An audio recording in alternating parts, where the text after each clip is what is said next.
How to think like Michael Corleone from The Godfather. Now, the Godfather series has to take the trophy of being one of the greatest gangster franchises of all time. I mean, from the acting, the cinematography, and the ultra-rich characters is what has consistently put the Godfather series in everyone's top film list. And the character we're going to be breaking down today is none other than Michael Corleone. Fredo, you're my older brother, and I love you. But don't ever take sides with anyone against the family again. Now, right from the beginning of the first Godfather film, we see how Michael has nothing at all to do with the family business. He's fully aware of what goes on around him, but he prides himself in not getting involved. This stays true, however, until Vito Corleone, Michael's father, gets shot by rival gang members. Which is the event that drags Michael into a world that he had spent all of his life trying to stay away from. When Tom and Sonny discuss how to retaliate against Vito's assassination attempt, Michael surprisingly comes up with a very rational strategic approach to solving the problem. You're gonna search me when I first meet them, right? So I can't have a weapon on me then. But if Clemenza can figure a way to have a weapon planted there for me,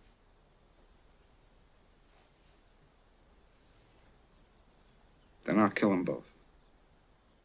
This is where we are first shown Michael's calculated thought process, and is the true start of him transforming into the Godfather. To which we also get one of the most famous quotes from the entire Godfather trilogy. It's not personal, Sonny. It's strictly business. This is what leads to the first law that Michael uses in order to rise to the top of the game, which is to conceal your intentions. Keep people off balance and in the dark by never revealing the true purpose behind your actions. If they have no clue what you're up to, then they cannot prepare a defense. Guide them far enough down the wrong path, envelope them in enough smoke, and by the time they realize your intentions, it will already be too late. Sun Tzu once said that all warfare is based on deception, and this is the key strategy that Michael uses. We first see him conceal his intentions with his meeting with Salotto, who is under the belief that the sit down that has been orchestrated is all about bringing peace, when in reality, the peaceful meeting is all a smokescreen for Michael to use in order to lure Salotto and McClunsky to their own deaths.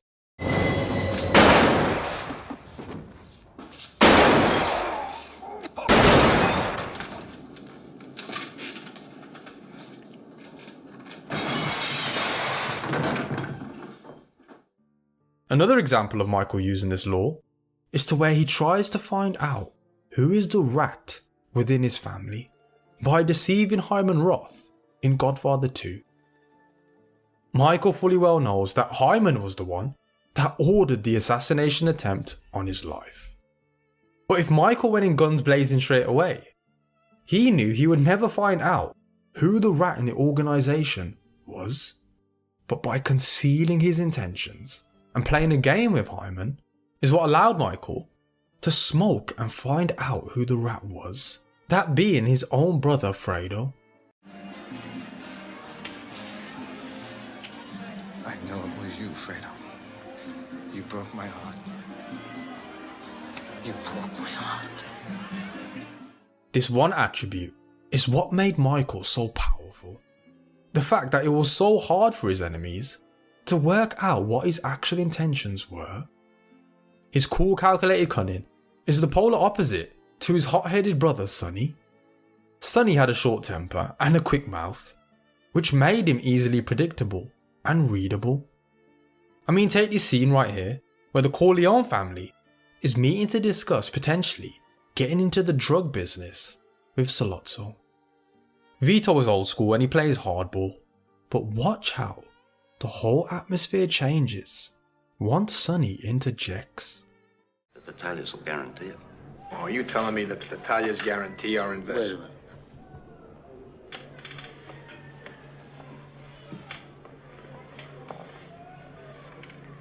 I have a sentimental weakness for my children, and I've spoiled them, as you can see. They talk when they should listen. This one tiny remark from Sonny told Sollozzo all he needed to know, that Sonny wasn't the problem, it was Vito. And with Vito out the way, he could easily manipulate Sonny into going into business. This is why Sollozzo, the Dettaglias and Barzini felt comfortable making a move on Vito, as Sonny was the one that screwed up and revealed his true intentions. This one tiny interjection is what ultimately was the spark that was needed to ignite a whole war between the families. Knowing the importance of always concealing your intentions, Vito scolds Sonny for doing so. What's the matter with you? I think your brain is going soft from all that comedy you're playing with that young girl. Never tell anybody outside the family what you're thinking again. Go on. This was the difference between Michael and Sonny. Even though Sonny is one of my favourite characters, he wasn't strategic at all, which is why it was so easy for Carlo to set him up for his own death.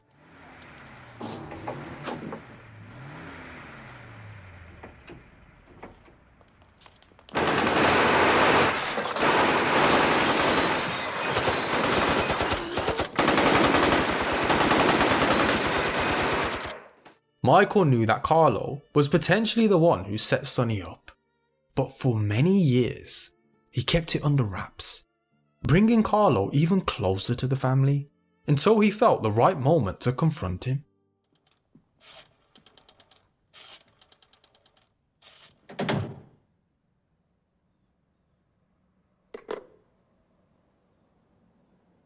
You have to answer for Santino, Carlo.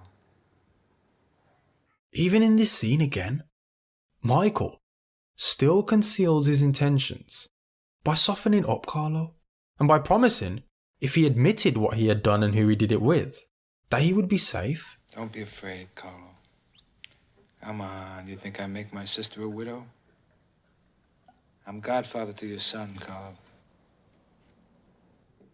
No, Carlo, you're out of the family business. That's your punishment. You're finished. I'm putting you on a plane to Vegas. Tom? I mean, he even offers Carlo a plane ticket to Las Vegas to make him feel even more safe, in order to get him to confirm Michael's suspicions. Only don't tell me you're innocent. Because it insults my intelligence.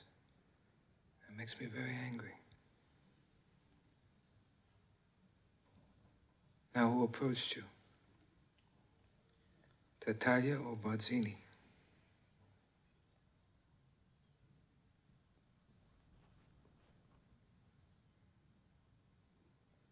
Barzini. Once Michael got the admission of confirmation of his suspicion, he still continued to play the ruse. There's a car waiting for you outside. Take you to the airport. I'll call your wife. Tell her what flight you're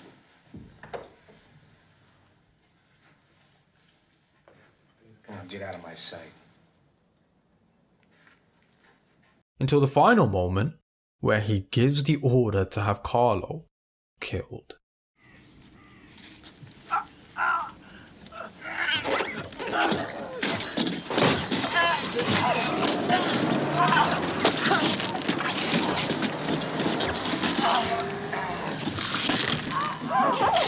Now, Michael obviously takes his law to the extreme, but what we've got to understand is the danger of the world he lives in. I mean, that one small slip up from Sonny was the spark that caused an entire war. Now, even though you may not be living in a world as dangerous as Michael, many people believe that by being honest and open, you win people's hearts and show your good nature. Now, this is true to an extent. You don't want to develop a reputation for knowingly being deceitful. But by being unabashedly open, you end up making yourself so predictable and familiar that it is almost impossible for people to respect or fear you. But by concealing your intentions and making yourself harder to read, you make it that much more tougher for your enemies to find a point of attack, and is what allows you to create a cloud of smoke that will grant you the power to outmaneuver them. I don't feel I have to wipe everybody out, Tom. Just my enemies, that's all.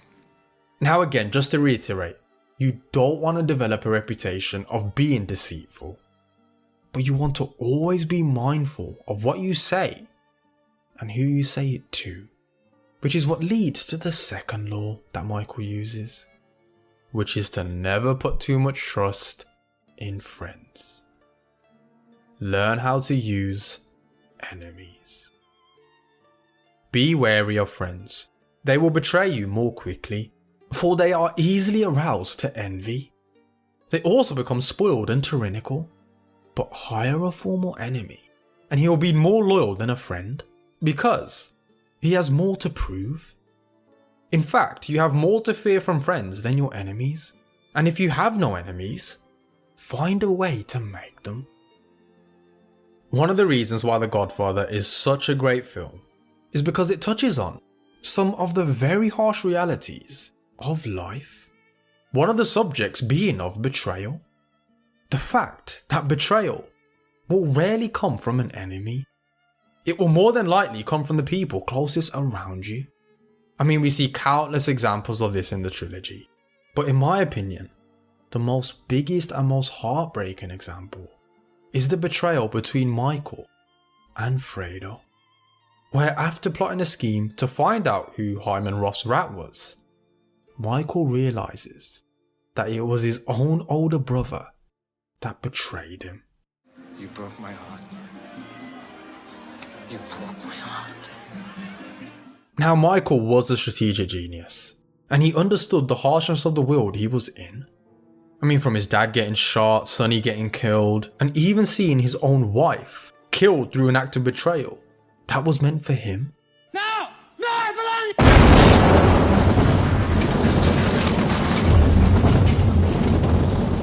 But even after everything he went through, Fredo's betrayal and murder was the last nail in the coffin that turned Michael into a very cold character. But also, ironically, a very strategic one, which is what led to his famous quote of, "Keep your friends close, but your enemies closer." My father taught me many things here. He taught me in this room.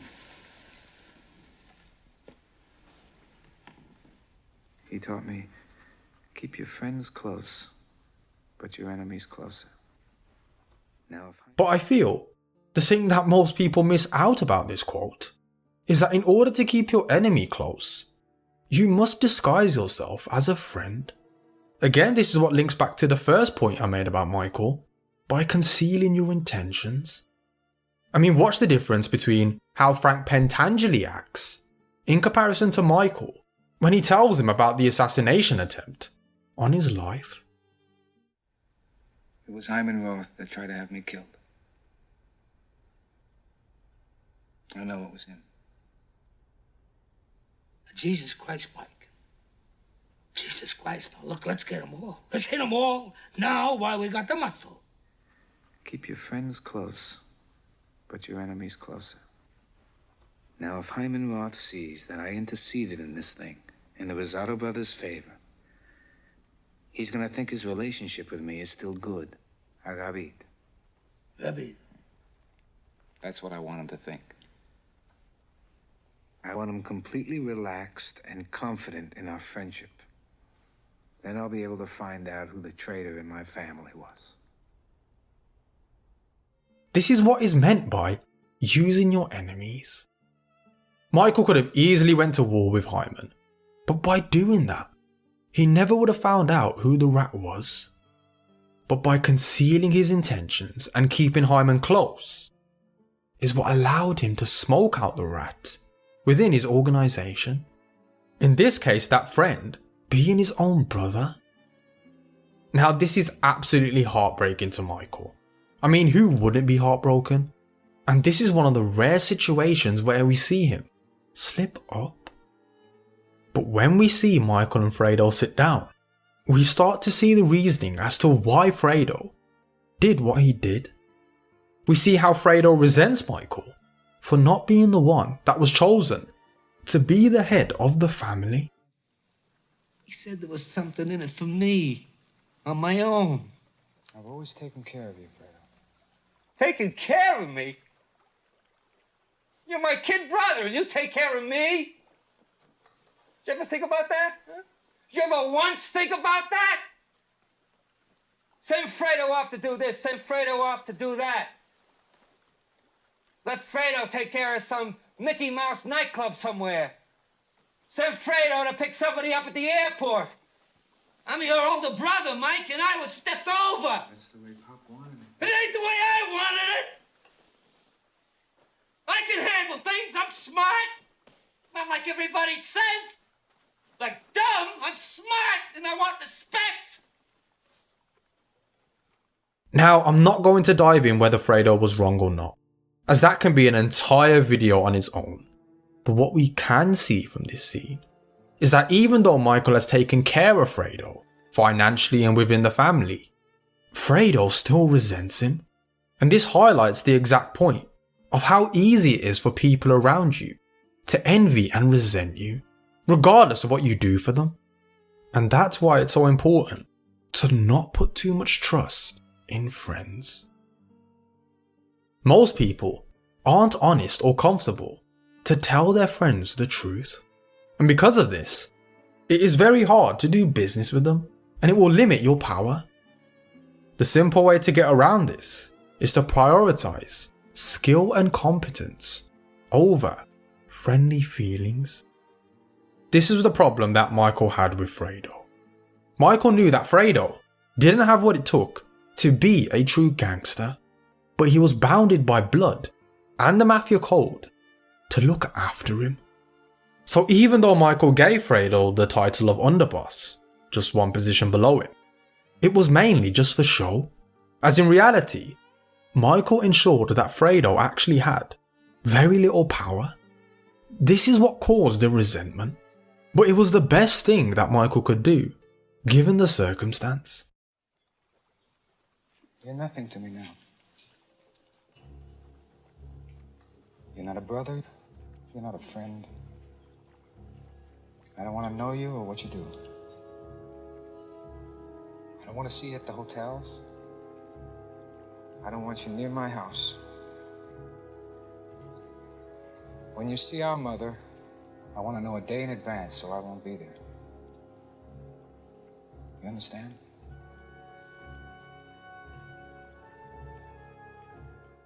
The point that we can take away from this is the importance of being able to distinguish between friends and skilled workers. It's actually quite natural to want to employ your friends. I mean, the world is a harsh place and your friends can soften that harshness. But in reality, you often don't know your friends as well as you think. All working situations require a kind of distance between people. You are trying to work, not to make friends. Hence the key to power then is the ability to judge who is best able to further your interests in all situations. This is why Michael had no hesitation to replace Tom with Vito as consigliere. So, Barzini will move against you first. He'll set up a meeting with someone that you absolutely trust, guaranteeing your safety. And at that meeting, you'll be assassinated.